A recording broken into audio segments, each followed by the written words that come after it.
Brandon, what's made Schwellenbach so tough against you guys this season? Yeah, I mean, he's pitched really well. He's hit his spots. He's not afraid to pitch with his fastball, and I think the biggest thing is when you can pitch off of your fastball and you can hit your spots, it makes you be able to go a lot of different ways. But he's done really, really well. It's something that, obviously we would have loved to have done better off of him, but he's done it twice, and he's done really well. So the thing that I would point to is his pitch location and him executing that. How daunting is this knowing who they got scheduled to pitch tomorrow? Yeah, for sure. I mean, Sale has been the best pitcher in the big leagues this year, and so to get into the playoffs, you got to beat the best, and so that's kind of what's in front of us. But there's no question that his numbers speak for themselves this year, and we're going to come ready for the challenge tomorrow. We've had a lot of challenges in front of us this year, and we've been able to overcome. But it's just another one. You know the history here, obviously. When you guys come in game one of this series and a couple defensive mistakes, the bats don't really show up. How do you sort of counteract that narrative of, oh no, it's happening again? It's a different team. I mean, there's a lot of different people on this team. I mean, we have a few of the same, but this is a completely different team, completely different people pitching.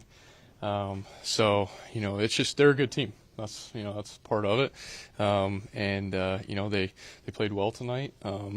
Also, when we had that ball hit the bag on third base, against Philadelphia, and when bounced straight up in the air. I've never seen that. The run doesn't score, and sometimes when those things happen, you're like, okay, things are bouncing our way, and it looks pretty good.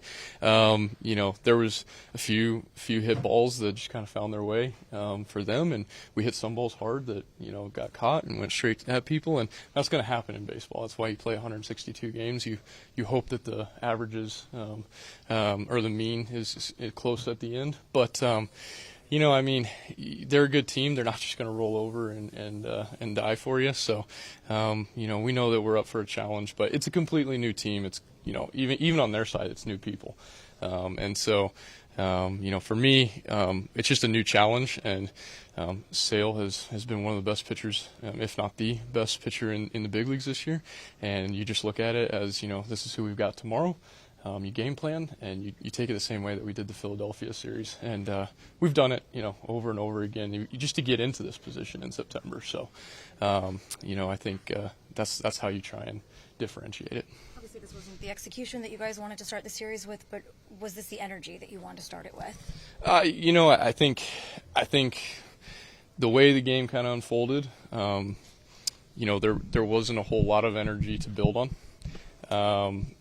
Mark did great to be able to get that home run, but there just wasn't a whole lot of positive to we hit a ball hard, hit it at somebody, it's like, okay, that's great, but it's not a base hit, so you're trying to get things rolling, and it just didn't really get rolling today. That happens sometimes. It doesn't. The thing is this is late in the season, means a lot. And so things are more emphasized, but in a regular season, that games like this are going to happen, and sometimes there are going to be days like this. So I think tomorrow you just start fresh, and that's the thing is you try and have short-term memory. You come into the next day. That's what we did against Philadelphia too. We were just trying to win one game at a time. And so tomorrow we try and win. We try and go 1-0, and we bring the energy and try and get things kind of rolling our way. Lindor came out onto the on-deck circle right before the game ended. If he is able to get back tomorrow, just what type of a lift do you think that will be for this team? It'd be great. It'd be amazing. I would love to see him be able to be himself. I think it's going to be that's going to be a big tell of whether he's himself or if he's playing through some pain or what it may be. But we'll see what that's all about. I just want him to do what's best for him, because that'll be what's best for us. If he got out on the on-deck circle, then, I have all the faith that he felt good enough to get out there. And so it would be great. He's an MVP type player, and we would love to have that. But also we have to kind of prepare like we're not going to. How was get caught in between on that one ball and left? Yes. Yeah. It was hit really, really well, and top spun. Was going to come in and make the play. but in my head kind of thought maybe 50-50 shot, and then it ended up going just a touch further than I thought, and was just trying to body it up and see if I could knock it down. It kind of ricocheted off me, but yeah, one of those plays that kind of tough in left field. Sometimes you get caught in between on those. With Lindor, how will you know if he's himself? What signs are you looking for? I know what I'm looking for. And that's really all I can really say is that I'll know by his body language and how he's moving and everything.